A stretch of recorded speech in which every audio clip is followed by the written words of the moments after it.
Ladies and gentlemen, this is Joe's Classic Video Games back with another cool pinball repair video for you this evening. People have been waiting on us to do this one.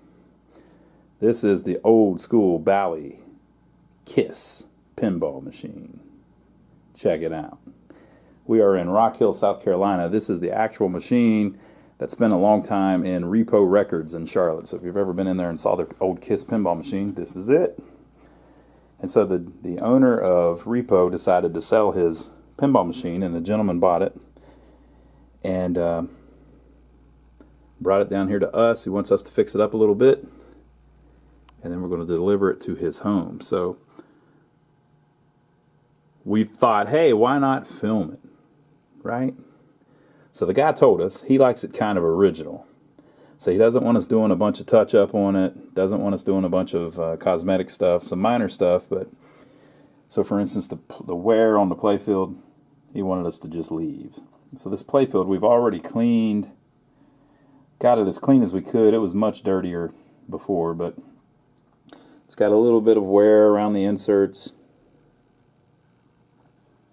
right? But we're going to leave it, which is cool. I'm a big fan of that kind of that kind of plan.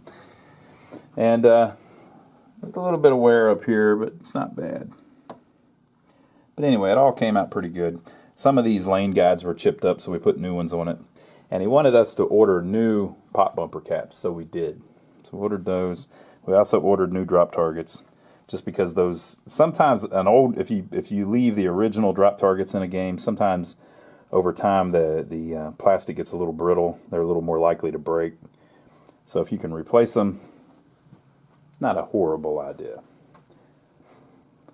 So we put we cleaned up the playfield, got it looking pretty good, put all new rubber rings on it. And then it wasn't doing anything, so we have to work through the electronics. That's what we're going to do on this video. But first, I figured we'd just show what it's like starting out. And like I said, we're not going to really do any cosmetics.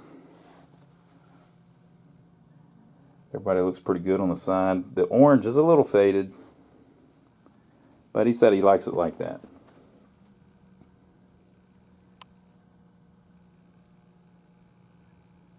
Bally, baby. And by the way, we have the back glass for it. It's in excellent shape. So look for that in the future. It will pop up. And it's the original one. It's not a replacement or anything. It is doing its thing. It's still looking good after all these years, right? Let me pop up the playfield and we'll look inside it underneath the playfield. Okay, so it's pretty clean inside. We need to clean it up a little bit. We'll vacuum it out and stuff. There was a little bit of stuff down in the bottom there. There is actually an obituary in it. But I won't show that up close because it's a nice old lady that worked at Repo Records, so I don't know if they want that publicized or whatever. Basically it's just something, since this one was at the record store, it's kind of something neat to go with it. Underneath, I don't see any coils that look burned. Sometimes you can see them, they'll be really dark and look all screwed up. The flippers look all right, might have to rebuild those. All the light bulbs, of course, need replaced. But I don't see anything major damaged or anything major broken or anything like that on it. Let me show you the pop bumper cap situation. Now, I'm a little too young for Kiss. I wasn't around when they were... I was born in '78, so I missed a lot of it. And our loyal viewer in my head is going to give me a bunch of crap for this if I screw this up. We have a viewer named In My Head that posts down below sometimes, who is a big Kiss fan, big time. If you don't believe me, just ask him. So I'm going to attempt to guess which one of the four this is. Okay, I'm not going to try to name all four of them because I'll screw it up. Okay, so that is clearly Gene Simmons. Okay, and then these three were on the machine. So this is, I think his name's Chris. I think that's his last name. Right? I believe. Now, I may get this screwed up. See, they had two. Basically, this one broke, and they ordered a replacement one, but they got the wrong one. So maybe they picked it up somewhere. So two of them were the same band members. So I think that's Gene Simmons. I think that's Peter Criss. I may have that wrong. I'm going to go with, this is Paul Stanley, and this is Ace Frehley. So if I'm wrong about that, In My Head will correct me down below, right? But it looks like this one was originally on the game and cracked, and they ordered a replacement and somehow got two Paul Stanleys. Like I said, I might have that screwed up. But what we have done is, he told us that he wanted to keep those pop bumper caps. I told him that was cool. And so we ordered replacements. So we've got brand new ones we're going to put on. All four band members the way it should be. Look at that. So those will be going on this cool machine. We also have brand new drop targets just in case. You can get these with the band members on it too. But these are the original style with the bullseye targets to make it look just like it did originally. Now there's also, Gene is on the spinners here, but those still look pretty good. So check this out. On a spinner, whenever it flips around, it has like a flip book thing going on. So they have his tongue on one side and his face on the other side. So when it spins, if I can get it to do it fast enough. When it spins, he puts his tongue out. Pretty cool, pretty cool. Okay, so let's look in the back box. So in the back box, there is a spot up here where the lights actually spell out the word KISS. And they have an animation to them. They move in a certain way. There's a special board that controls that. So let's see what's in it. So on the back, we've got your 5 displays, and then up here the extra bulbs for the KISS logos. Okay, so down here we have the power supply.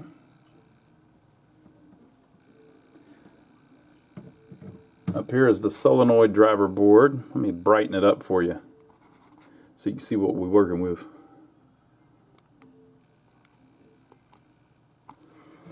The solenoid driver board says June of '79.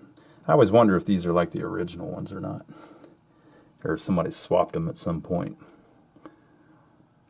Probably been swapped. They've probably been worked through extensively. Got a little bit of hackage here on the capacitor. There are 3 capacitors tied together that they made the filter capacitor. It's not the worst thing ever though, but that's how they chose to do it. Over here is the MPU board. Still has a battery on it that was put in there in May of '94. Someone replaced it. It has leaked a little bit, but not a ton. On this game, we're going to put a brand new MPU in it because the gentleman wants it to be reliable. He wants a brand new one in it, so we're going to do that. This is the light board. Makes all the lamps work.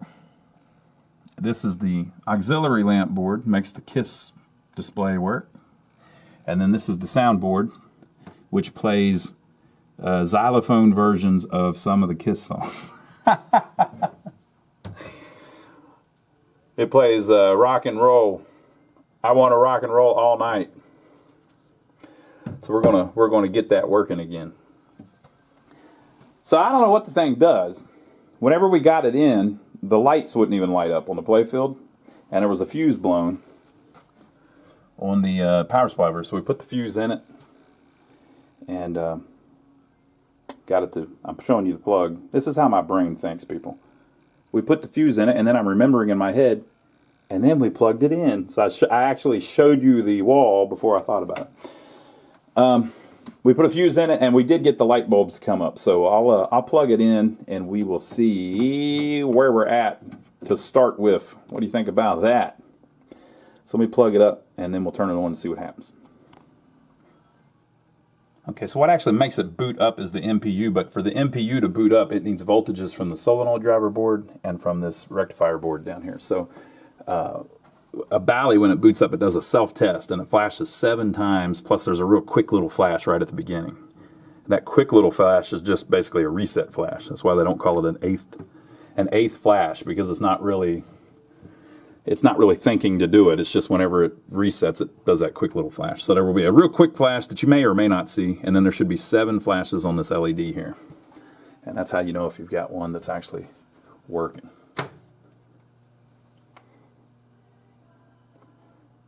We got nothing, people.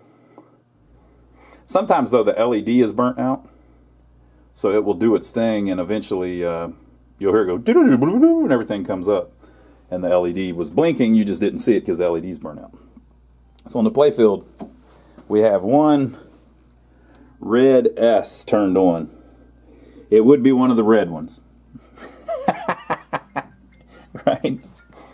These people are blowing me up on this phone, people. They're blowing me up on this phone lately.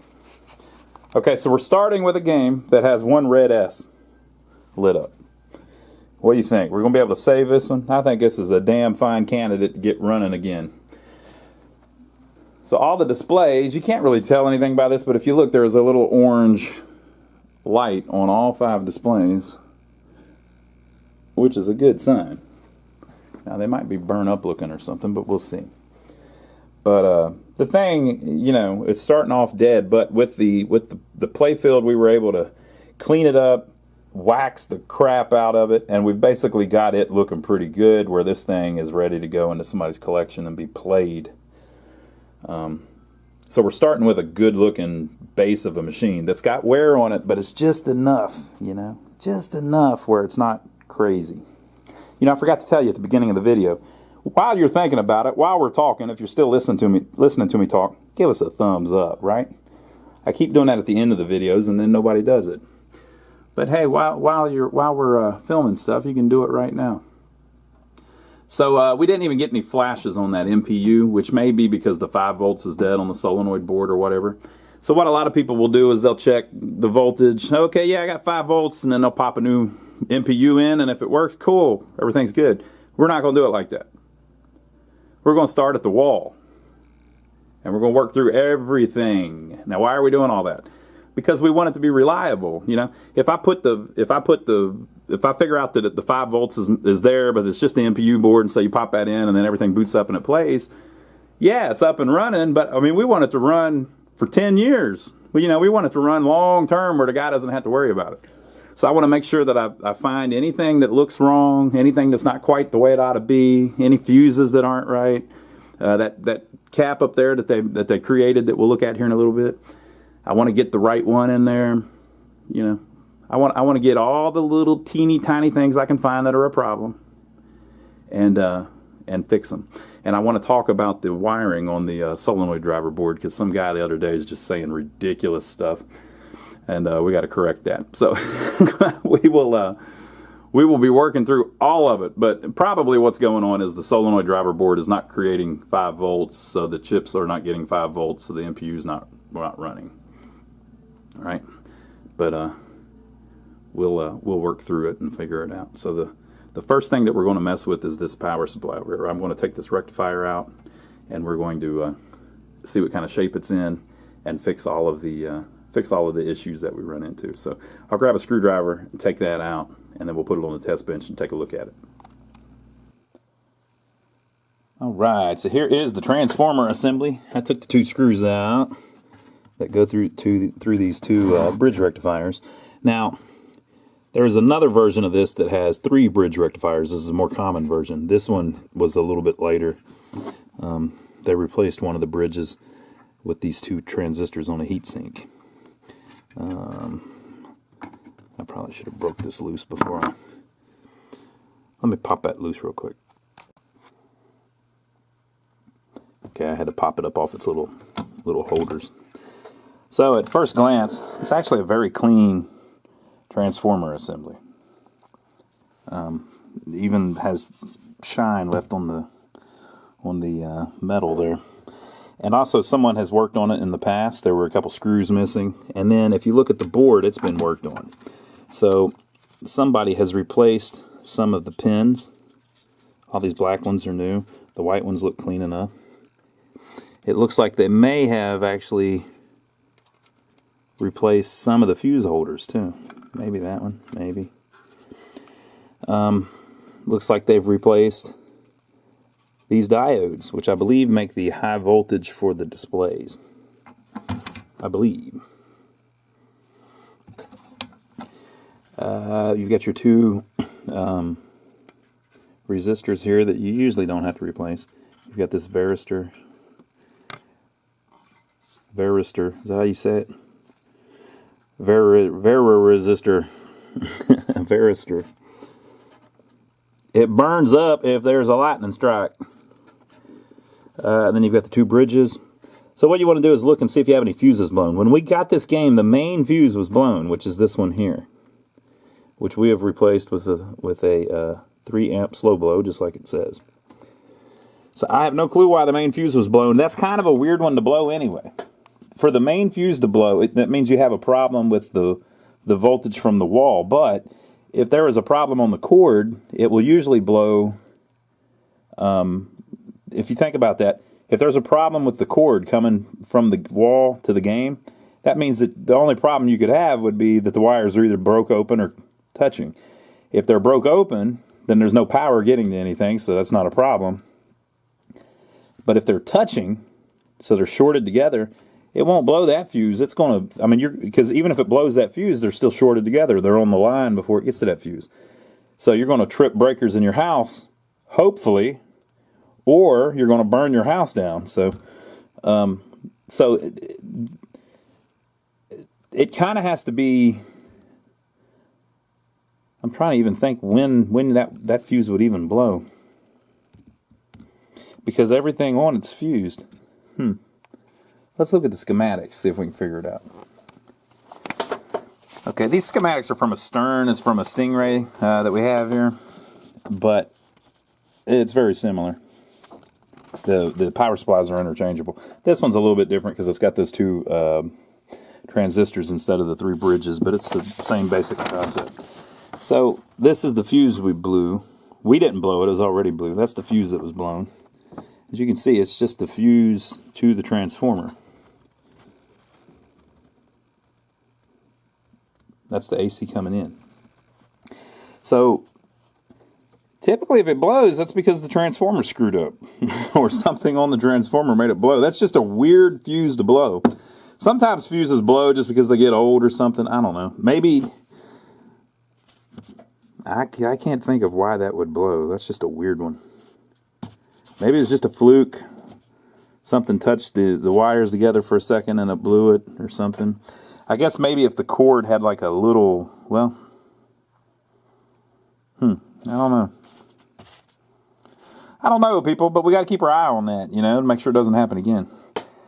But, yeah, it's just the line running in, and all it goes to is the transformer, because the transformer does all your other voltages. Inside the pinball, there's nothing for the 120 except the transformer. All of the lights and everything are ran off of other stuff. 12 volt. This is a Stern again. 12 volt, 7.8, 7.3, 173, and 49. So it's solenoids, displays. I believe this one is the general illumination. This is the switched illumination. No. Boop, boop, boop, boop. Yeah, switched illumination. And this creates the 5 volts. So, I don't know. But as you saw, it's coming up now. Just it's not blowing a fuse anymore. But who knows? So let's look at the board and see if we can find anything that needs repaired or anything, or if it's just ready to go. All right. So we want to check. I'm going to show you how to check the bridge rectifiers, but it's kind of useless in this particular scenario because if one of the bridge rectifiers shorts, it blows the fuse. And there's no other fuses blown. So, but we're just going to check them just in case you're getting a blown fuse and you want to figure out how to check them. Very simple. So there's 2 of them on this particular board. But this works for any bridge rectifier that I'm aware of, at least. So you'll see that, so the bridges are mounted on the bottom. These are a couple kind of small ones. I think they're like 8 amp or something like that.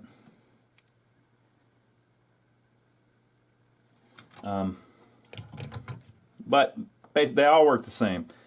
You have 2 AC leads, and on this board they're marked. I'm pointing to the wrong ones though. So AC and AC, and then there is a negative and a positive. So the bridge is turning AC voltage into DC voltage. What did I say about them blowing me up on the phone? So the bridge is turning AC voltage into DC voltage. Well, what they actually are they're 4 diodes arranged inside like these.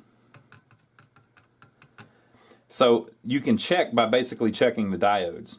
So the way you do it is you put it on diode check, and then you take your positive lead and you put it on the negative lead of the bridge rectifier.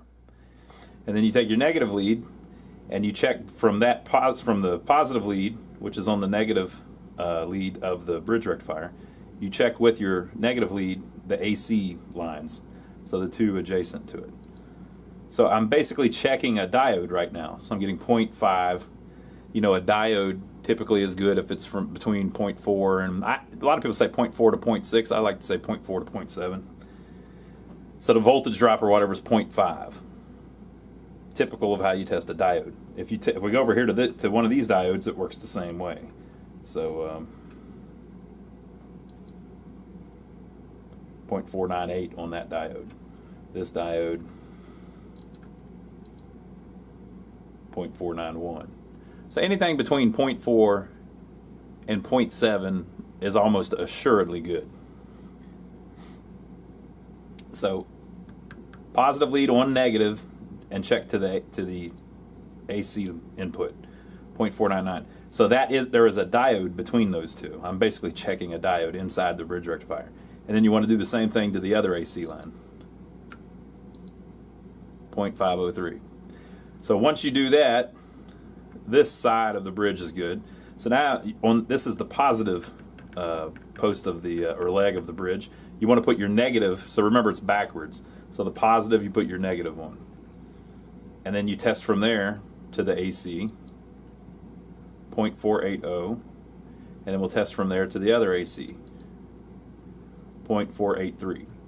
So we basically tested all 4 diodes inside the bridge rectifier, and they're fine.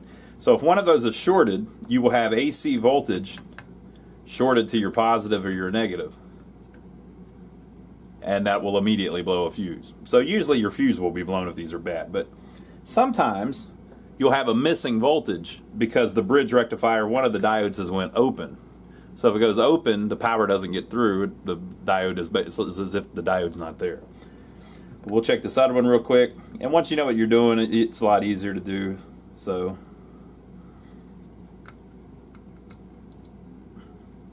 .482, .482. Now we're not looking for them to match. We're just looking for anything that's between 0.4 and 0.7 pretty much. It's probably good. I say probably because there's exceptions to everything. I've tested all kinds of stuff that tested fine and then it was bad once you try to put power through it. Alright, so both of those test fine. Transistors, I have no clue what kind of transistors those are, but usually you can test about any transistor the same way. Now they're in circuit, so I don't know, this might not work, but let's just try. Usually a transistor you can kind of check with a diode test too, and one of the legs is usually the base. And so I'm checking between what I assume is the base. I'm just guessing. I'm literally just guessing, right? Between the base and the case, and then maybe the base, and that must be connected across a resistor. So when it does stuff like that, it didn't work, right? Let's try so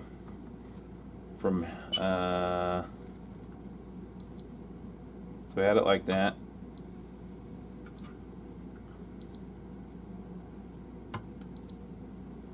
Alright, so I had the legs wrong, right? So from the case to this leg, it's 0.46. From the case to this leg, it's 0.47. Does that mean that's right?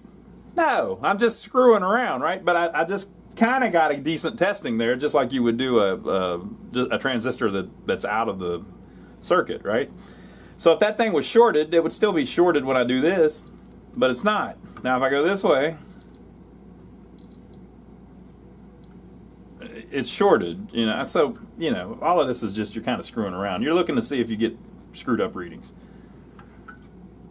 Let's see what we get over here. So over here we're getting good reads too, 0.47, 0.46. So did I prove that those are fine? No, but it kind of looks like it's probably looking good to me. And you can look up the data sheet and all that and figure out exactly what it even is. I don't even know what it is. It says Vero R712E. I have no clue what that even is.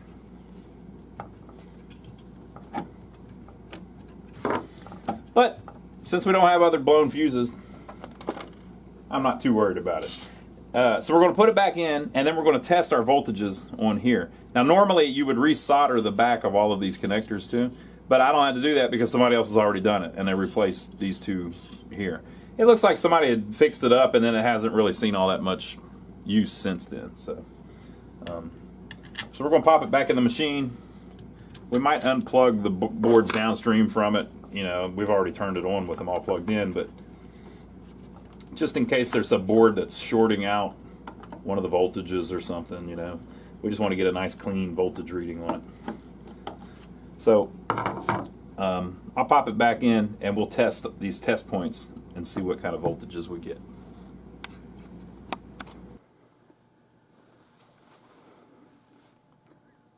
So I put it back in the machine, and I've got connector J2 plugged in and the power on. This is how the AC gets up to the rectifier board. So I've unplugged the one that goes to the cabinet, and I've unplugged the one that goes to the box. I mean the back box. And there's a pin on J2 all the way this way. You can stick the ground in.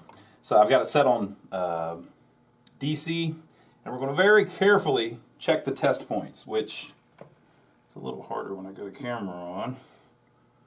Make sure I see them and don't short anything out. Test point 1, 8 volts. Test point, you gotta be careful. Test point 2, 187 volts. So that is the display voltage. Test point 3, 12.8 volts. Test point 4 is a AC. Test point 5, 46 volts. And then we're going to go over to AC to check test point 4. 7 volts. All pretty good, right? So we had our 48 or so, and these are all unregulated, so they can be a little off. So we had our 48 or so, that was the solenoid voltage, check. We had our 12 volts that gets turned into the 5 volts, check. We had our 7 or 8 volts that is used to run all of the play-filled bulbs, check.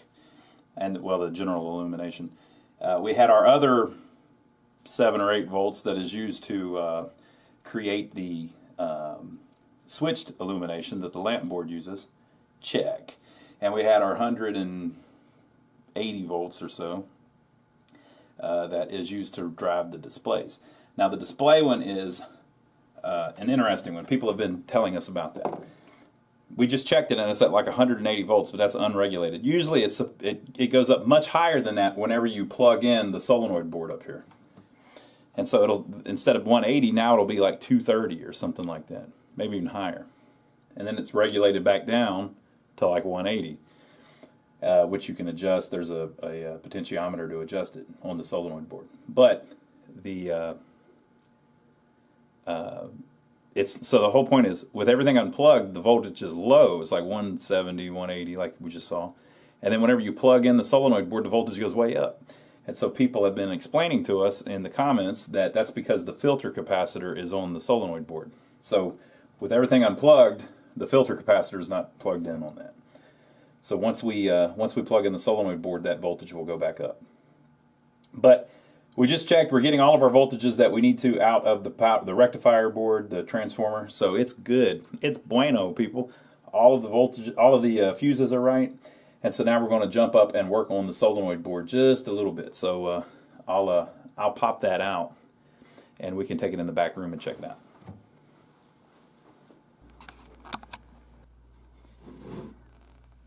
Here is the solenoid driver board. So that rectifier board, once it makes its voltages, it sends it up to the solenoid driver board on this connector right here, which is very important. It comes in on J3. More about that in a second. So you have different areas of the board that do different stuff.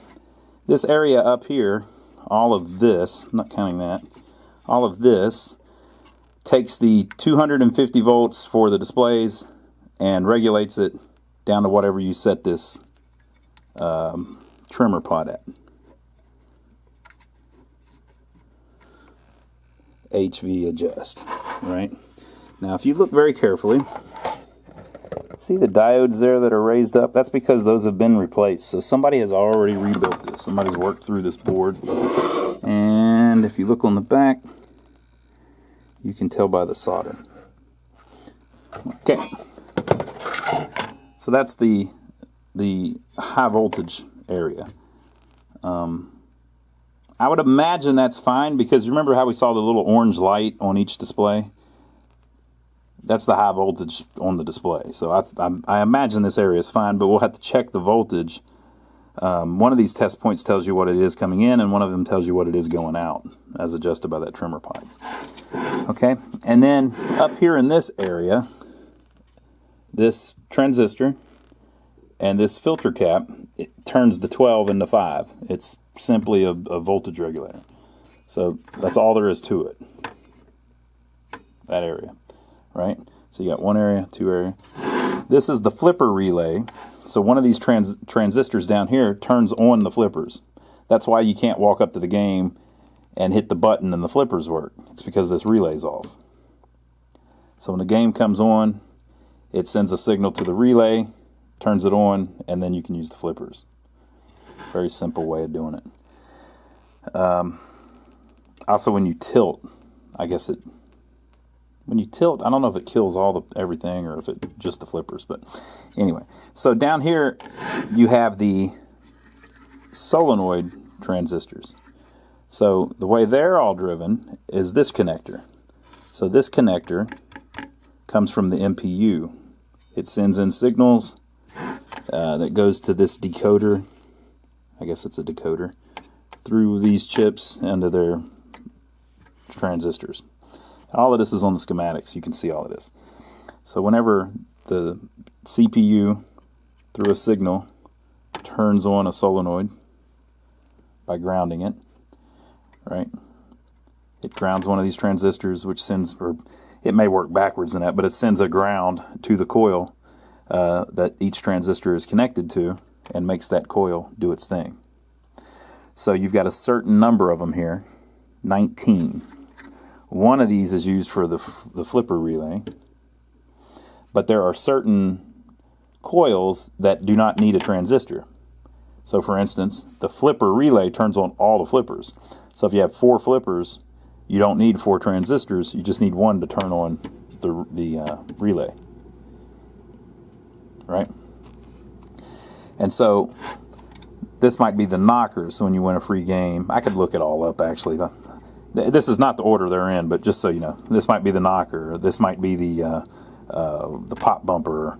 This might be the out hole. This might be the if it's an early game, it might be one of the chimes. Whatever.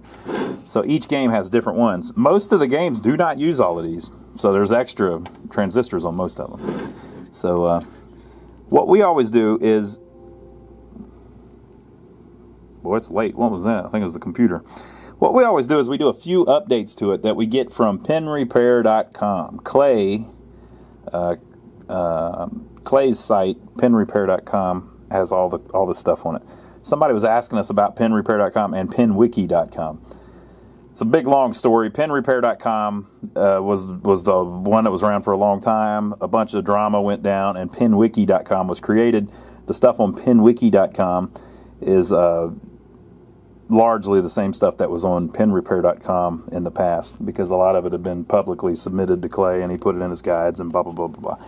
But whatever. Whenever we started using Clay, and we've got a copy of all of his stuff, basically. So we use a lot of his ideas. And so a lot of the... he tells you to do a few little updates to this board to make the game a little more reliable. So first of all, and it's, again, this is not just him. This is on PinWiki too. He didn't create all of this. A lot of this was stuff that other people came up with before him. But we like the guy, and we like his ideas. It was the first place we noticed where people were telling you how to do this stuff. So this is the filter cap for this voltage regulator. This cap, as you can see, has been replaced by 3 caps tied together. That's a completely fine way to do it. We're going to replace it with just a single cap. These probably aren't that old. Whenever they reworked this board, they probably put that in. But it looks like they've got 3 3300 microfarad capacitors tied together. And it'll work like that. The voltage, I think, has to be 16 volts or something like that. Remember, this the voltage driving this is 12 volts. So I guess a 20 or a 25 would be better. But this originally would have been, so they've got 9,900. That may actually be a little low. I thought usually they were at least 12,000. Well, we'll look in the schematics again. I've got the schematics for a Stingray, and we'll check it out. So the 12 volts from the rectifier board that we were just messing with comes in, goes through the voltage regulator, gets turned into 5, and goes back out this connector to all the other boards. So let's check these out, because I had a guy telling me something crazy, and I want to show it on a video just so we know that we're not being dangerous like he said we were. So here is the schematic, and again, this is for a stern, which they're pretty much the same exact thing, right? So we're going to look at these schematics, and I'll tell you about some of the crap you got to put up with on YouTube. So J3, right?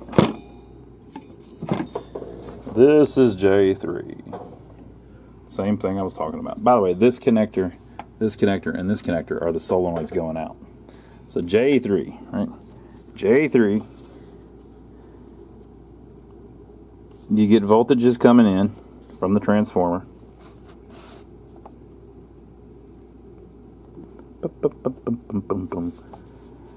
There is the filter capacitor that raises the voltage up, so it comes in about 170, as we saw earlier.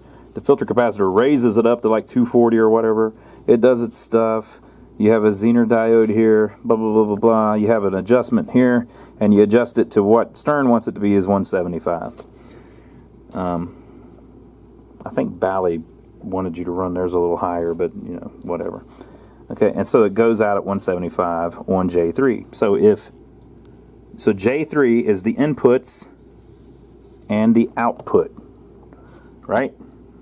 So this guy is telling me that one of the updates I'm saying to do to the board gets rid of a critical jumper on the connector, and that's dangerous to do, people. And I'm telling people to do this is dangerous because that jumper is there so that if that plug is left off, that the voltage will be disconnected, and it's a safety feature. Right? So I'll show you what he's talking about. Here is J4, which is this connector. So that's the solenoid. It's coming in, the line's coming in, momentary solenoid data, and solenoid bank select. So these are the lines coming in from the MPU, right? And it goes through this 74L154, which then does its magic, uses a couple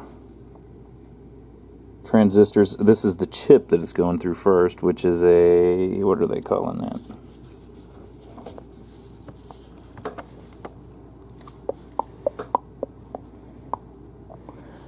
I don't know what they're calling it. The little driver chip that they use. And then it goes to a transistor, right? And then it goes out and it makes things work. So on this was from our Stingray. On the Stern Stingray, this transistor makes the chime work, chime, blah, blah, blah, blah, blah. A couple saucers, the drop target reset, the left bumper, the top bumper, the right bumper, the right slingshot, the left slingshot, etc. Right? So J4's connector comes from the MPU, and it tells what solenoids to turn on. Notice how that is its own thing, right? That is its own little section. Just like the high voltage is its own little section. Right? So up here, this is the same connector, J4. The MPU comes over and it can disable the flippers. You know, I guess whenever it's tilting, or maybe at the end of each game it does it. Which Q15 turns off or turns on the flipper relay. The wire goes out, it goes to the flippers. Okay. So notice this is J4, right? J2, J3 is for the knocker, blah, blah, blah, blah. J1 is the out hole, etc., etc. The left flipper button, right flipper button. Okay. Now, here is the voltage regulator for the 12 volt being turned into 5 volt. Notice how this is all its own thing, right? So one of the things Clay tells you to do is to connect test point 3 to test point 1. So we always tell people to do that as one of our updates. Test point 1, that's test point 5, test point 1 to test point 3. Now if you look on the back,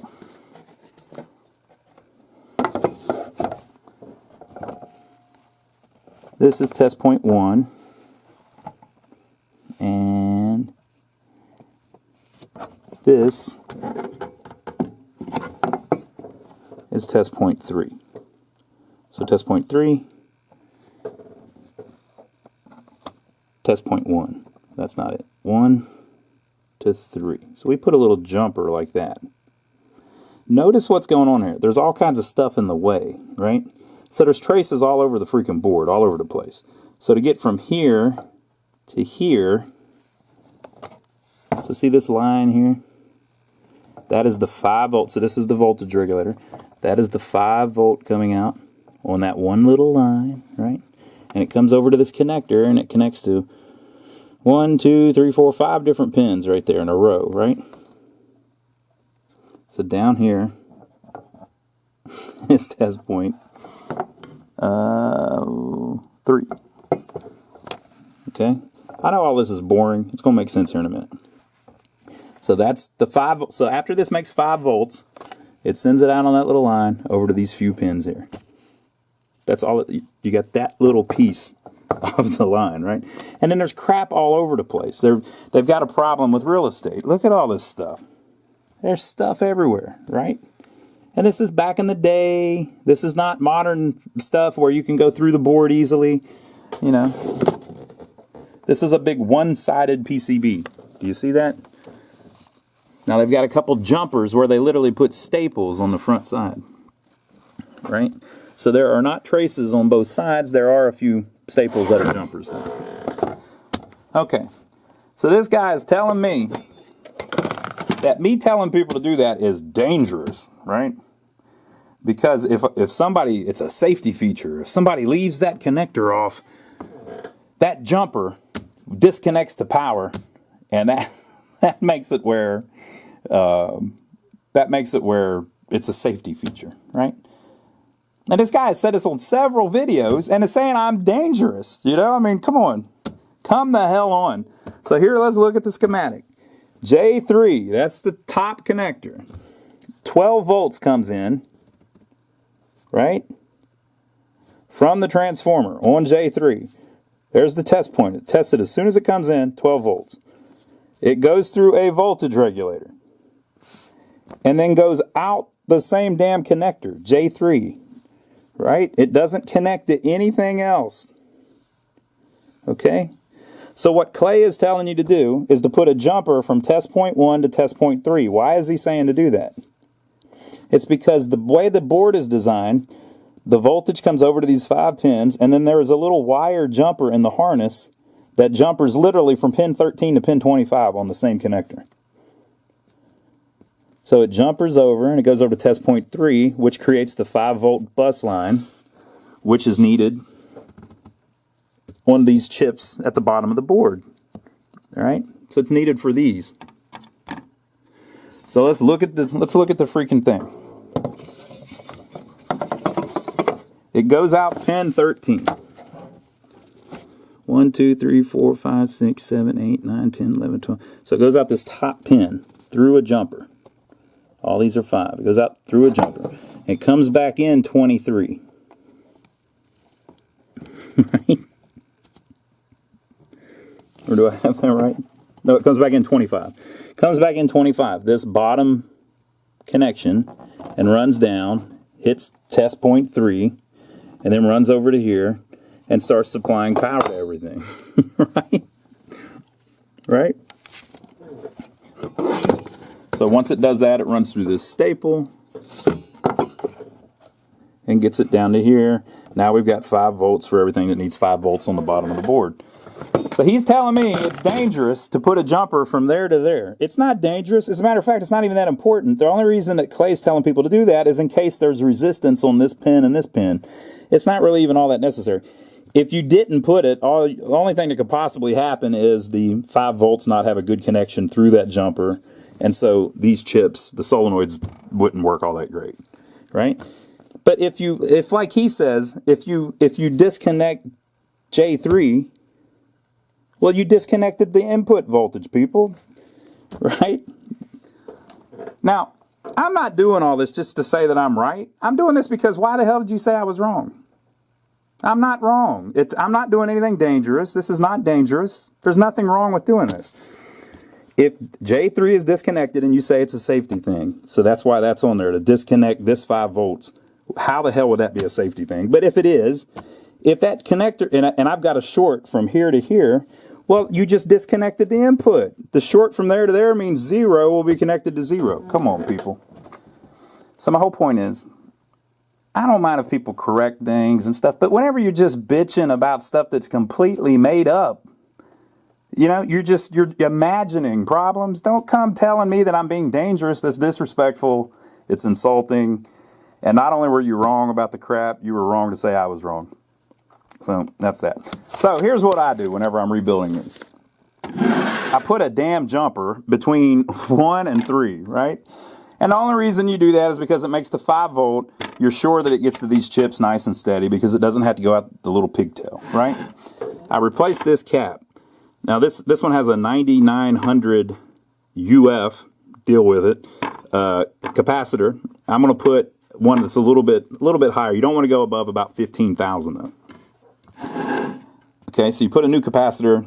We're going to check to make sure that this voltage regulator isn't shorted or anything. If it was, it would probably be blowing a fuse. And we're going to check all of the transistors while we've got it out, just to make sure they're all right. We're also going to resolder the connections on the back of this, right? And while we're at it, this is the ground to the 5 volt capacitor, right? The filter capacitor. So this ground runs over here to 1 pin and then does the same little trick. It goes out and it comes back in on another thing. So one thing you can do to help that a little bit is this is also a ground right here. So you can tie the grounds together by scraping a little bit of this trace away and tying that ground into there. So that way, if you get resistance on this 1 pin that the ground is coming in on, remember this is a one-sided board, if you get resistance on that 1 pin, you've still got a good ground connection through all these other traces. So we're going to do all that. and I'm going to check all the transistors, and then we'll see if I run into anything. Be back in a second. Okay, so we're going to go over my homework here. Make sure I'm not doing anything dangerous. Wouldn't want to do that. These freaking people on YouTube are driving me crazy. Anyway. So they put this in 3 at 3,300, so that would have been 9,900. I thought that was a little undersized, and again, I don't think it's like super critical. But, and by the way, using the 3 twisted together like that, I ain't got no problem with. You know, I ain't a player hater. Here is the cap in question. The original was an 11,720 working volts. Now, from what I understand, that later was raised up a little bit if the machine had more flippers. That's what I've been told, people. So what we usually put in is a 15,000. And I mounted it kind of sideways so that if somebody else was looking at it, they would be able to see it. See, if I would have put it where the negative went there and the positive went there and it was twisted a little bit, you wouldn't be able to read what UF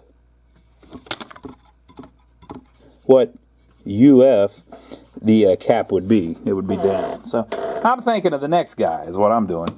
Okay? But then, remember, I did something very crazy here. I followed Clay's instructions, and I connected the ground on the back. Instead of having it go out that one pin, I connected it to this. So let's double check now. Let's make sure that we're not doing anything dangerous, right? So that capacitor comes out pin 10 and connects to the transformer bridge and ground. Okay? So what I did was I connected it to ground, right? Which connects to the transformer, right? Okay. Now I did another one now while I'm at it. On the, this is the same filter capacitor for the displays. So sometimes you'll get a little wiggle in it because that filter capacitor doesn't have a good ground. So the way it originally is it comes out this line here and comes over to pin 3, right? So that's this here. Now it normally connects to the transformer bridge ground. But I connected it to ground. Right? Okay? So I connected this to ground and I connected this to ground. We already went over me connecting 1 to 3 doesn't do jack shit if the connector's disconnected, right? Because you wouldn't have 12 coming in. So that one's fine. Do we all agree that one's fine and it's not dangerous? I think we can all agree that. So let's check out these other ones. So this one we've got connected to ground now, and this one we've got connected to ground now. So let's see where they originally went and see if we accomplished anything by doing that. Okay, so I connected 10 to ground. That is connected to 21, pin 21, which is a white and blue wire coming from the transformer, right?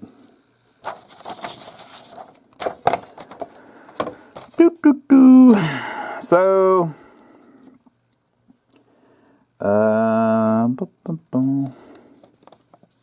white and blue. So this is the back box connector, right? This is the playfield connector, cabinet connector, and that's the playfield connector. Okay. So here's our white and blue line. 2 regulator plus 5 return. So I just shorted it on this board. The white and blue one, right there. It's connected to ground right now, right? Well, I just shorted it to this white and brown wire right here, right? So the white and blue line runs back to the transformer and connects to ground. Okay? Now where does the white and brown wire go? to regulated +5 filter return, white and brown, it goes to, oh hot damn, it goes to ground too. So when I connect this wire to this wire, they're already connected on the freaking transformer, right? The reason you connect it here to here is just in case one of them's got a bad damn connection. This is a good thing to do, people. This is not a bad thing to do, people. Okay, so let's take it a step further. I connected this damn wire to the same thing, right? The white wire. So J3, now this is a little tricky because look, there's a resistor there even, right? But I connected this damn wire to there, right? So the white, it comes from the transformer bridge ground, right? So let's find out where that's coming from. Boop, boop, boop.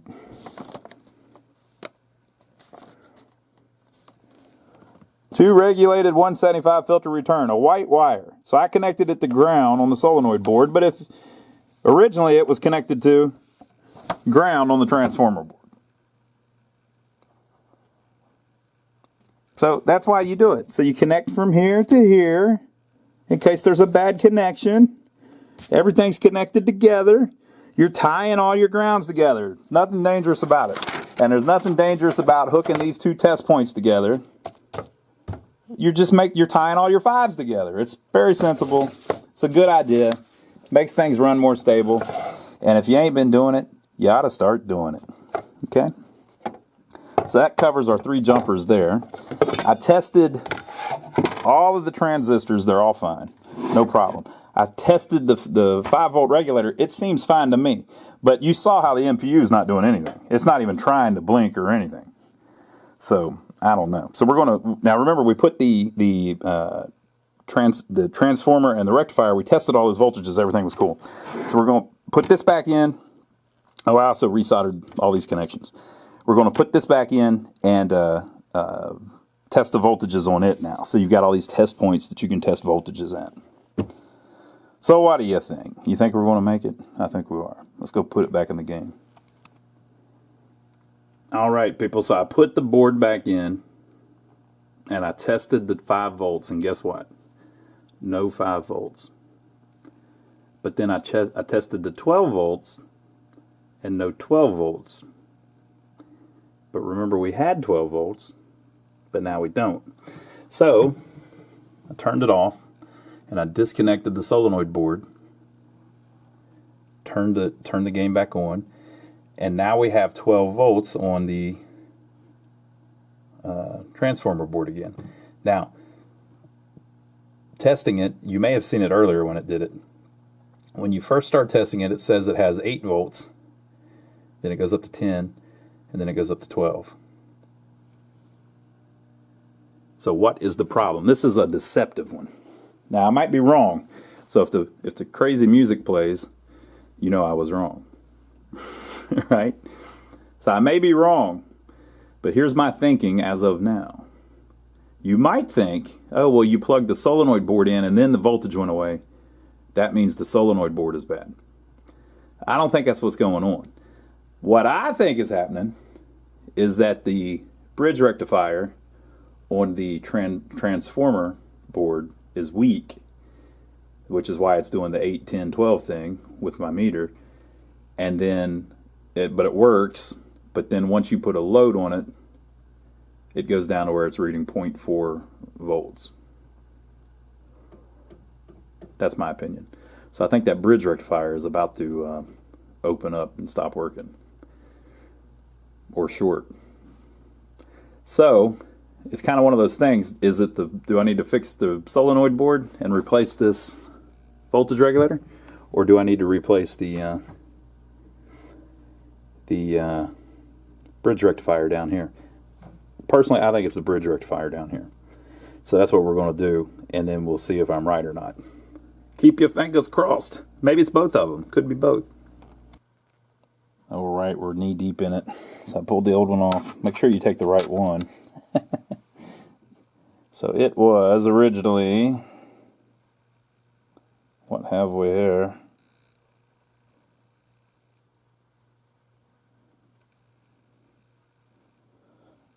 says plus sign VJ248.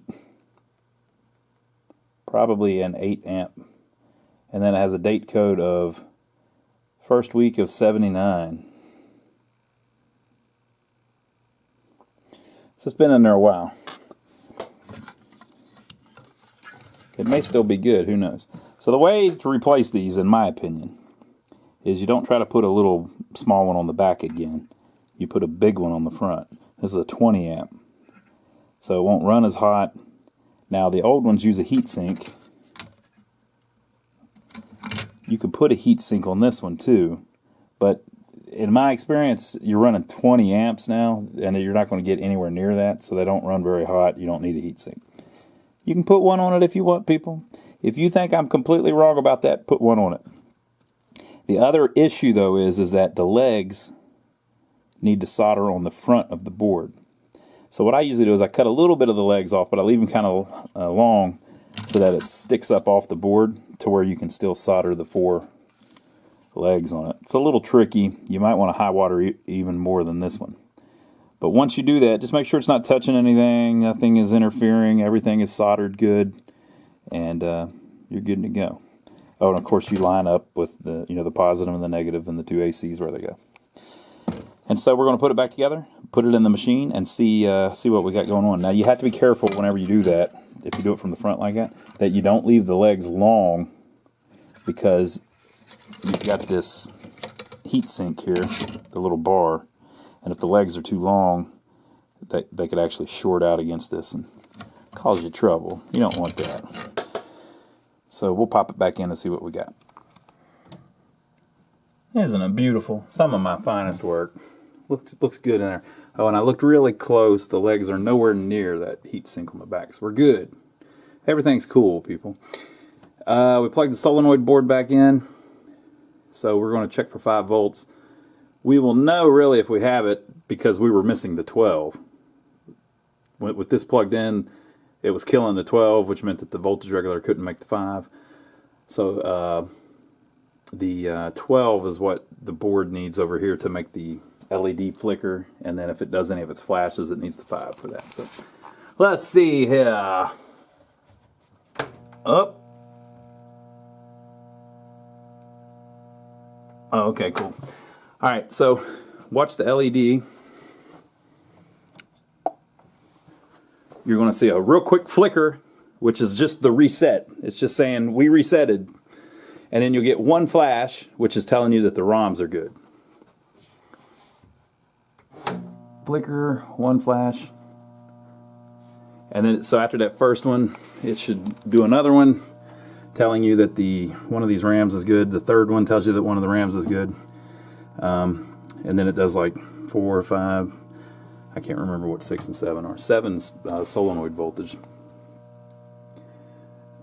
Maybe the first flash is all of the... Let me think. We could look it all up, but this video is getting kind of long, people. The first real quick flicker is that it does the reset thing. And then the first flash is that the ROMs are good. The second flash is one of the RAM. The third flash is another RAM. I think the fourth is one of the PIAs. The fifth is one of the other PIAs. I don't know what the sixth would be. The seventh is the solenoids though. But anyway, so there's 7 flashes. So you can tell by how many flashes you get what the problem is. So I just got a flicker and then one flash. So it never gave me the flash for these two. But if you look, there's battery corrosion. So there's probably a trace cut to it. Or one of those chips is just bad. But you know what? That's for another video. You know what we did today though? We fixed the power supply. So we did a little introduction to it, checked out the machine, and then fixed both parts of the power supply. Now you understand why we did that first though, right? I know a lot of you are like experts on this crap, and so all of this. I like speaking to the novices though, because I'm trying to convince more people into working on these things so that we can save more of them. So I'm talking to people who are wondering how they can work on theirs or whatever. You start at the beginning. We started with the plug coming in from the wall and then went straight to the power supply. That's the first thing you want to look at. So once you get the power, the voltages all cool, then you look on, right? We're going to end up putting a new MPU in it as well. So, oh, I should talk about connectors. I didn't do any connectors on this one because somebody has already went through and done a bunch of them. These two look fine. They didn't need repinned, but down here they've done some work on them. So about half of the pins have been replaced. You saw that the actual male parts had been replaced. So, and as you see now, we're getting our voltages like we want. Looks like we might have gibberish on the displays. No, it's just the orange lights. Alright, so there you go, people. We're getting there. What a good looking machine. I really like it. Now, on the next video, we're going to work on that MPU. Or more than likely, just swap in the brand new MPU because the guy wants a nice reliable one, and that's what we're going to give him. So stay tuned for our next video where we will put a new MPU in it. Down below you will see a link to Amazon. If you go to Amazon and buy anything, doesn't have to be anything specific, whatever you want to buy on Amazon because you're already going to buy it, if you click our link first, it sends us money. Think how cool that is. Wow. Whoa. We're getting Jeff Bezos money that his wife didn't take from him. That was mean. I shouldn't have said that. We're getting Jeff Bezos. He's still got plenty of money. To hell with it. We're getting Jeff Bezos money that his wife didn't take from him. Just by sending you to Amazon. I don't know if we can win ultimately that way, though. I don't know if we can out-earn him by doing that. Probably not, because he's probably just sending us a percentage of what he makes, right? But a bunch of people have been doing that, and we appreciate it. So our biggest guy that buys the most stuff is still the Lawnmower Man. Some of you other guys, now there's a guy out there buying a whole bunch of computer parts, I think, or it might be a woman. I don't know. I have no clue who any of these people are. And it might be a lawnmower woman. I shouldn't assume that it's a guy. So I might just to mess with the Lawnmower Man, just start calling him the Lawnmower Woman. So the Lawnmower Woman out there is buying all kinds of carburetors and stuff, and they're buying stuff for go-karts too. So maybe they just do small engine repair stuff. So we don't know who that is, but there's somebody out there that's buying a ton of computer stuff too. They must be rebuilding computers or something, or doing computer repairs. So we appreciate whoever's doing that. And then it appears that there are many, many other people that are buying smaller things, and we appreciate all of that too. So thank you, people. Somebody keeps buying all their cat food. So whoever's buying all of their premium gourmet cat food that they keep feeding their cat, we appreciate you thinking about us like you think about your cats. They must think, hey, the cat's hungry. Time to go get some stuff from our affiliate link. We appreciate that.